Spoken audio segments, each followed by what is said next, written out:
आखिर अमित शाह ने चिराग पासवान और नीतीश कुमार को कैसे मनाया? बता दें दर्शकों, वक्फ संशोधन विधेयक बुधवार को लोकसभा में पारित हो गया। भारतीय जनता पार्टी के सहयोगी दल इस बिल पर पहले संशय में थे। हालांकि सदन में जेडीयू, लोजपा रामविलास समेत एनडीए के सभी दल सरकार के साथ नजर आए। बताया जा रहा है कि केंद्रीय गृह मंत्री अमित शाह ने बिहार के मुख्यमंत्री नीतीश कुमार और केंद्रीय मंत्री चिराग पासवान को भरोसे में लेकर इनकी पार्टी को वक्फ बिल पर समर्थन के लिए राजी कर लिया। आखिर कैसे किया, ये सवाल भी लगातार उठ रहे हैं। इसके लिए पटना से दिल्ली तक बैठकों का दौर भी चला। नरेंद्र मोदी सरकार ने पिछले साल अगस्त महीने में वक्फ संशोधन विधेयक संसद में पेश किया था। इस बिल पर विपक्षी दलों के साथ ही बीजेपी के सहयोगी चिराग पासवान की पार्टी एलजेपीआर ने भी आपत्ति जताई थी। नीतीश कुमार की जेडीयू ने उस वक्त सदन में भले ही वक्फ बिल का समर्थन किया, लेकिन पार्टी का एक धड़ा इसके खिलाफ नजर आ रहा था। जेडीयू के कई मुस्लिम नेताओं ने वक्फ बिल के विरोध में खुलकर बयानबाजी की। फिर इस बिल को जेपीसी को भेज दिया गया। जेपीसी ने कई दिनों तक इस पर मंथन किया। जेडीयू, एलजेपीआर समेत एनडीए के सांसदों ने जो सुझाव दिए, उन 14 संशोधनों को जेपीसी ने मंजूर कर दिया। वहीं विपक्षी दलों के 44 संशोधनों को खारिज कर दिया गया। जेडीयू और एलजेपीआर पर वक्फ बिल का विरोध करने का दबाव लगातार बनाया जा रहा था और ये पार्टियां, ये चेहरे दबाव में नजर भी आ रहे थे। पटना में जब इस विधेयक के विरोध में मुस्लिम संगठनों ने प्रदर्शन किया तो नीतीश कुमार और चिराग पासवान को भी इस धरने में शामिल होने का न्योता दिया गया था। मुस्लिम संगठनों ने जेडीयू और एलजेपीआर की इफ्तार पार्टियों से किनारा करने का भी ऐलान कर दिया, यानी खुले तौर पर बहिष्कार कर दिया। ऐसे में नीतीश कुमार के सामने अपने मुस्लिम जनाधार को बचाने की चुनौती पैदा हो गई थी। 2 दिन पहले खबर आई कि 2 अप्रैल को वक्फ संशोधन बिल लोकसभा में पेश किया जाएगा। उस समय नीतीश कुमार और चिराग पासवान की पार्टियों ने पत्ते नहीं खोले थे। जेडीयू के लल्लन सिंह ने कहा कि उनकी पार्टी सदन में ही इस बिल पर अपना रुख स्पष्ट करेगी। मंगलवार को इस मुद्दे पर लल्लन सिंह और जेडीयू के कार्यकारी अध्यक्ष संजय झा की केंद्रीय गृह मंत्री अमित शाह से मीटिंग हुई। बहुत देर तक चली। बैठक में शाह ने सिलसिलेवार तरीके से जेडीयू के एक संशय को दूर किया और पार्टी को इस बिल पर समर्थन के लिए राजी कर लिया। 1 अप्रैल को रात में ही जेडीयू ने व्हिप जारी कर इस बिल पर सरकार का समर्थन करने की घोषणा कर डाली। इससे पहले 30 मार्च को जब अमित शाह पटना आए थे, तब भी एनडीए के नेताओं के साथ उनकी बैठक हुई थी। उसमें मुख्यमंत्री नीतीश कुमार समेत सभी प्रमुख नेता मौजूद थे। बताया जा रहा है कि बैठक में भी गृह मंत्री अमित शाह ने नीतीश कुमार को वक्फ बिल पर भरोसे में लेने की पूरी कोशिश की थी। सूत्रों के अनुसार अमित शाह ने नीतीश कुमार को बताया कि यह बिल वक्फ बोर्ड में पारदर्शिता लाने के लिए बनाया गया है। इससे धार्मिक मामलों में हस्तक्षेप नहीं होगा।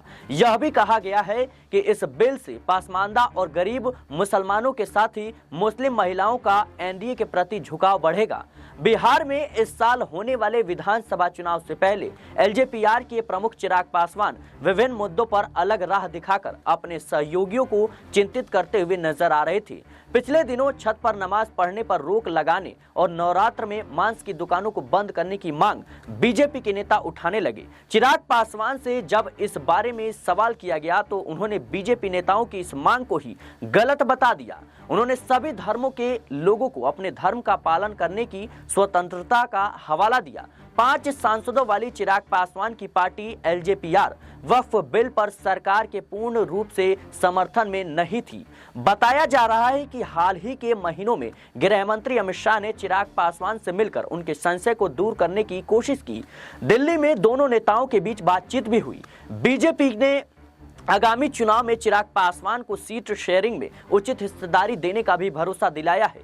आखिर में एलजेपीआर ने भी वक्फ बिल का पुरजोर समर्थन कर दिया। लेकिन सवाल इस बात को लेकर उठ रहे हैं कि क्या ये कहीं ना कहीं चुनाव में इफेक्ट करेगा? क्या बिहार चुनाव में चिराग पासवान और नीतीश कुमार को इसका नतीजा, इसका खामियाजा भुगतना पड़ेगा? क्योंकि असदुद्दीन अवैसी समेत तमाम मुस्लिम संगठनों ने साफ तौर पर चिराग पासवान, नीतीश कुमार और चंद्रबाबू नायडू को चेतावनी दी कि अगर उन्होंने वक्फ बिल का समर्थन किया तो कहीं ना कहीं उनको खामियाजा भुगतना पड़ेगा। ऐसे में मुस्लिम संगठनों ने साफ तौर पर चिराग पासवान हो, नीतीश कुमार या फिर चंद्रबाबू नायडू इनकी इफ्तार पार्टी, इनके कार्यक्रमों से दूरी बना ली और बहिष्कार का ऐलान कर दिया।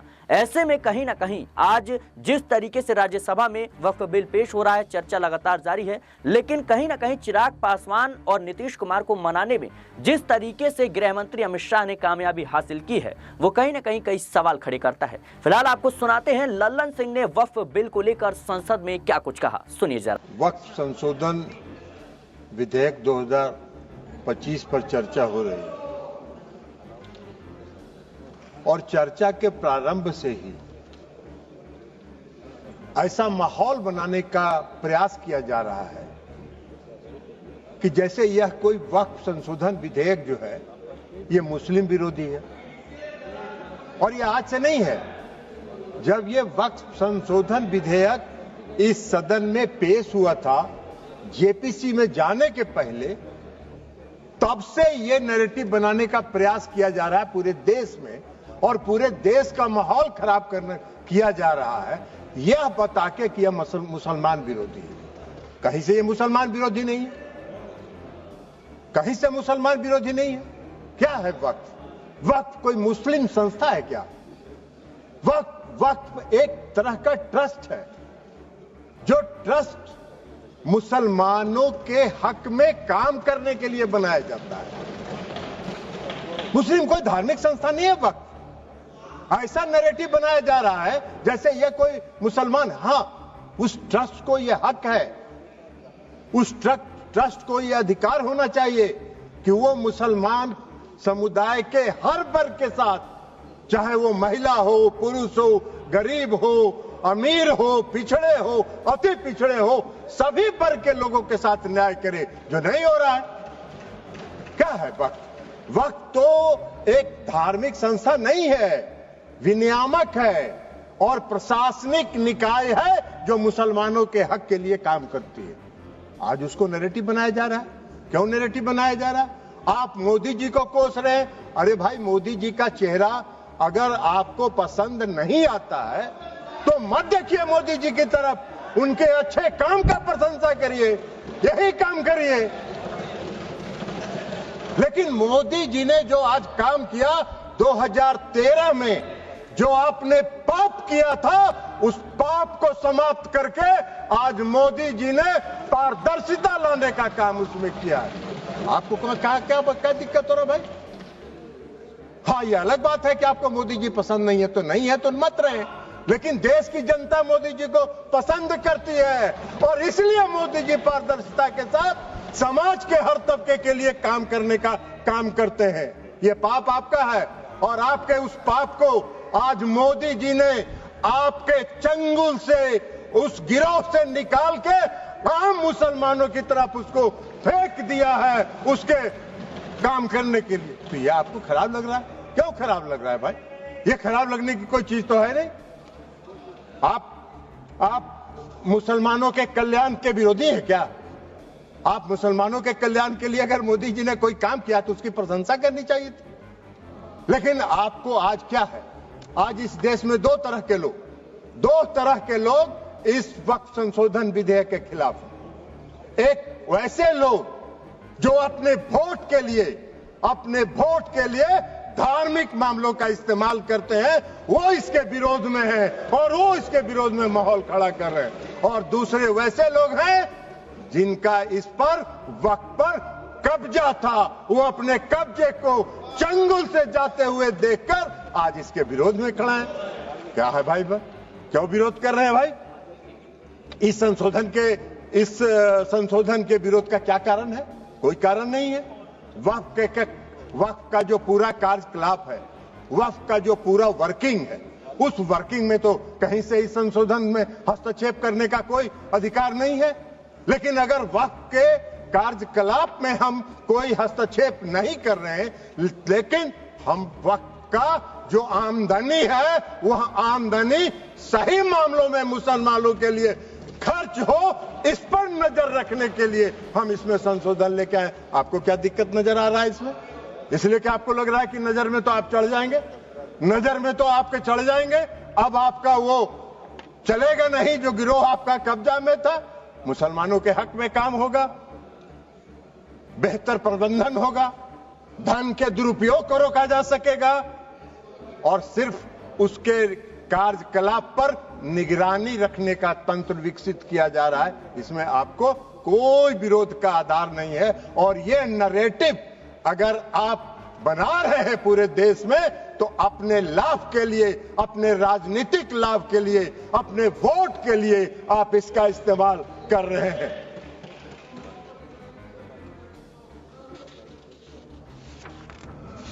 सभापति महोदया, इस संशोधन से क्या होगा?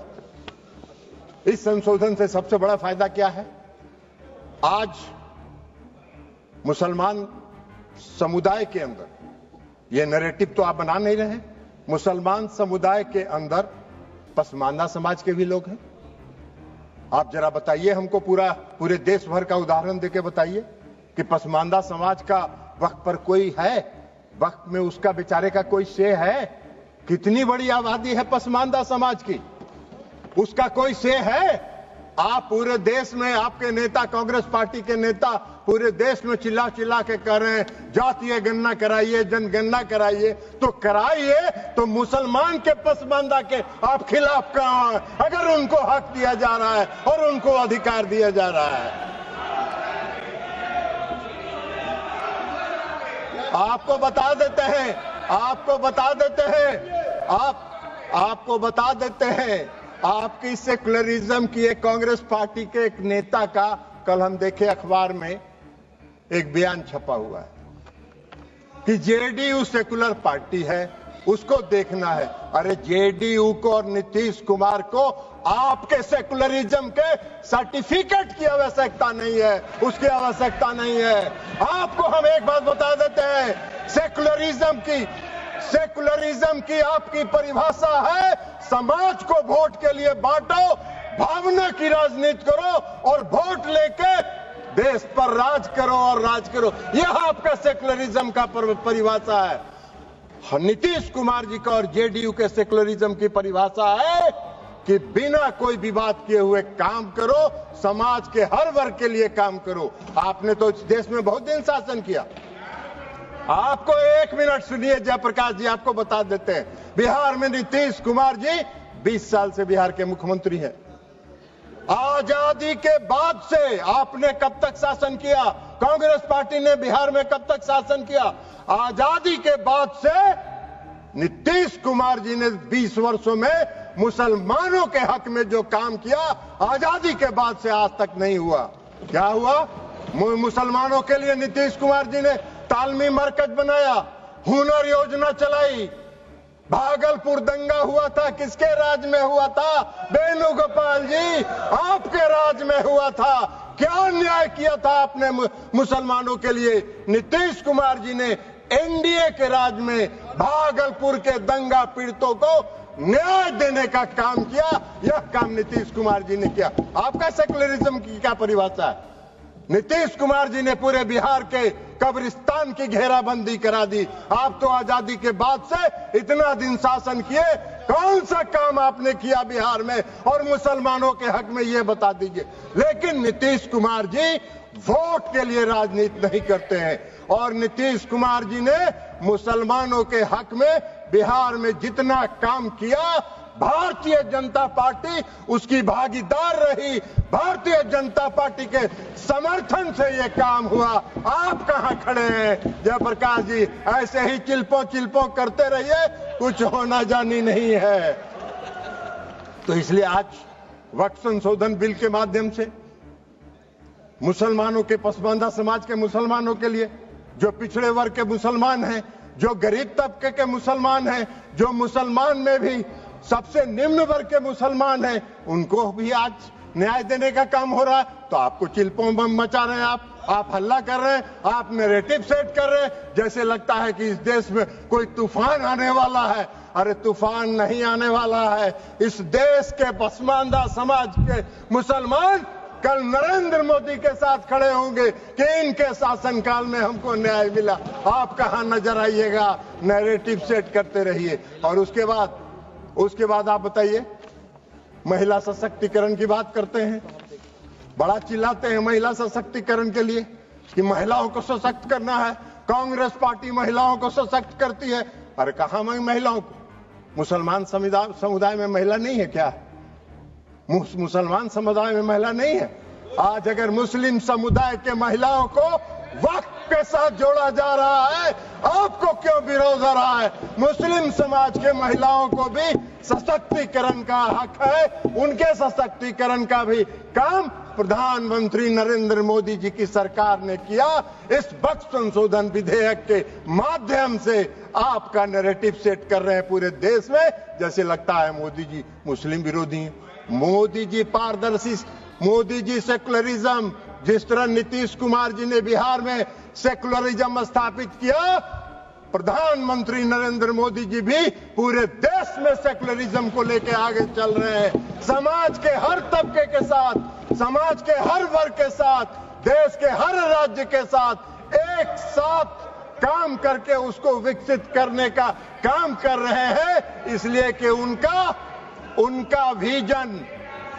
विजन, उनकी सोच व्यापक है। वो विकसित देश बनाना चाहते हैं, आत्मनिर्भर भारत बनाना चाहते हैं। आप देश को संकुचित रखना चाहते हैं, देश को बांट के वोट के लिए धर्म के आधार पर वोट को बांटना चाहते हैं, जो आपका चलने वाला नहीं है।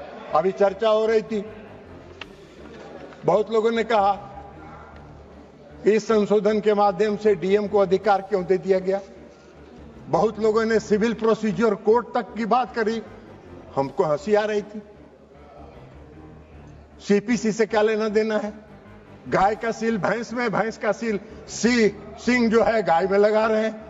अरे भाई, इस देश में रेवेन्यू के रिकॉर्ड्स का कस्टोडियन कौन होता है? इस देश में रेवेन्यू के रिकॉर्ड्स का कस्टोडियन डिस्ट्रिक्ट मजिस्ट्रेट होता है, और डिस्ट्रिक्ट मजिस्ट्रेट को अगर यह अधिकार दिया गया था, कोई गलत नहीं था, लेकिन फिर भी आपने उसका विरोध किया। तो भाई सरकार ने सोचा कि चलिए आपके विरोध को मान लेते हैं, और उससे बड़े अधिकारी को दे दिया ये अधिकार। लेकिन रेवेन्यू के रिकॉर्ड्स का कस्टोडियन जिलाधिकारी होता है। आपका अगर झगड़ा होगा, मेरी संपत्ति का अगर झगड़ा होगा, वेणुगोपाल जी आपकी संपत्ति का किसी से झगड़ा होगा, तो कहां जाते हैं आप? खतियान देखने के पास? किसके पास जाते हैं? वही डिस्ट्रिक्ट मजिस्ट्रेट के यहां, वही डिस्ट्रिक्ट मजिस्ट्रेट की अदालत में जाते हैं। एक आम मुसलमान भी आज की तारीख में, आम नागरिक अगर मुसलमान का है और उसकी व्यक्तिगत संपत्ति पर कोई विवाद होता है, तो वो जाता है डिस्ट्रिक्ट मजिस्ट्रेट के यहां, और वहीं से उसको न्याय मिलता है। तो आम मुसलमान डिस्ट्रिक्ट मजिस्ट्रेट के दफ्तर में जाएंगे, उनको न्याय मिलेगा। अब वक्फ को नहीं जाना है, इसलिए कि वक्फ की जमींदारी है। पूरे वक्फ की संपत्ति पर उसको समाप्त करने का काम, पारदर्शिता लाने का काम नरेंद्र मोदी की सरकार ने किया है। इसका स्वागत करना चाहिए, इसका विरोध नहीं होना चाहिए। अब आप कह रहे हैं कि ट्रिब्यूनल की बात आती है। भाई क्या ट्रिब्यूनल में क्या दिक्कत है? आज का क्या कानून है? आज का क्या कानून है? आज का कानून यह है जो पाप किया आपने 2013 में। आज का कानून क्या है कि अगर कोई वक्त, जो सुबह में रिजिजू साहब मंत्री जी जो भाषण दे रहे थे, उन्होंने कहा कि धारा 40 को खत्म कर दिया हमने। बड़ा बहुत अच्छा धन्यवाद के पात्र हैं किरेन रिजिजू साहब जी। इन्होंने सुप्रीम कोर्ट की बिल्डिंग को, राष्ट्रपति भवन की बिल्डिंग को, लोकसभा की बिल्डिंग को बचा लेने का काम किया, नहीं तो कल कह देता कि ये भी मेरा वक्त का संपत्ति है। भाई आपका कौन सा कानून है इस देश में? इस देश में ऐसा कहीं कानून होता है? कोई प्रजातांत्रिक, हम आजादी के बाद से इतने दिनों से इस देश को चला रहे हैं, कौन सा इस देश में ऐसा कानून है कि वक्फ ने जिस पर रख दिया हाथ, वक्फ की संपत्ति हो गई? अभी सेकुलरिज्म के इनके सहयोगी हैं, जिनके आजकल वेणुगोपाल जी, जिस पार्टी जो है, जिसकी पिछलग्गू बनी हुई है, आज उनका भी वायरल हो रहा है। इसी लोकसभा में उनका दिया हुआ भाषण वायरल हो रहा है, जिन्होंने कहा है कि पूरे डाक बंगला चौक को पटना के वक्फ वालों ने कब्जा करके रख लिया है। सख्त कानून बनना चाहिए और उन लोगों को विदा करना चाहिए। तो यही तो आपका है, यही आपका है, वायरल है। जरा बाहर निकल के वेणुगोपाल जी देख लीजिए, नहीं हो तो बोलिएगा हम भेज देंगे, मेरे पास भी है, हम भी भेज देंगे आपको, देख लीजिएगा। तो आप वक्फ की संपत्ति को अगर आज समाप्त कर दिया उस धारा को, तो बड़ा बढ़िया काम किया। हम धन्यवाद देते हैं रिजिजू साहब के, जिन्होंने इस देश को बचा लिया और इस देश के कई लोगों को इस शिकंजे में फंसने से बचा लेने का काम इन्होंने किया है, इसलिए हम उनको धन्यवाद देते हैं। अब ट्रिब्यूनल की बात है। ट्रिब्यूनल का क्या था भाई? कल इस कानून के तहत ट्रिब्यूनल में जाइए, ट्रिब्यूनल में जाके आप साबित करिए कि वक्फ का संपत्ति नहीं है, ये मेरा संपत्ति है, और उसको 5 साल तक 10 साल तक ट्रिब्यूनल सुनता रहेगा। और एक बार ट्रिब्यूनल फैसला दे दिया कि वक्फ वाले सही है, अब फिर कहीं नहीं जाइए, फिर उसी में रिवीजन फाइल करिए। यही तो आज का कानून था, जिसको खत्म करके इस सरकार ने पारदर्शिता लाने के लिए सिर्फ इंडिविजुअल को भी नहीं, अगर वक्फ को भी कोई शिकायत है तो वह भी अपील में जा सकता है, उसको भी आजादी मिल गई है। दो तरफा मामला साफ है। अब चलिए, जो सही होगा वही होगा, और यही काम नरेंद्र मोदी जी करते हैं, पारदर्शिता लाते हैं। आपको पारदर्शिता से चिढ़ है, आपको पारदर्शिता से नफरत है, तो इसमें मोदी जी क्या करें? उनका चेहरा आपको खराब लगता है तो मोदी जी क्या करेंगे? आपको पसंद नहीं है, उनके काम की प्रशंसा किया करिए। इसलिए आज जो ये संशोधन लेके सरकार आई है, ये संशोधन पूरे वक्फ के कार्यकलाप को, पूरे वक्फ के कामकाज पर, पूरे वक्फ की संपत्ति पर, पूरे वक्फ का इस्तेमाल आम और गरीब मुसलमानों के लिए, मुस्लिम महिलाओं के लिए हित में हो, इसकी व्यवस्था के साथ ये संशोधन विधेयक आया है। हमारी पार्टी जनता दल यूनाइटेड इसका पूर्ण समर्थन करती है, पारदर्शिता का समर्थन करती है, और पारदर्शिता को लाने के लिए हम आदरणीय प्रधानमंत्री नरेंद्र मोदी जी का धन्यवाद करते हैं। अल्पसंख्यक कल्याण मंत्री किरण रिजिजू साहब का धन्यवाद करते हैं और अपनी बात समाप्त करते हैं। तो सुना अपने भरी संसद में जेडीयू के तरफ से बोलते हुए लल्लन सिंह ने वक्फ संशोधन विधेयक 2024 का समर्थन कर दिया है।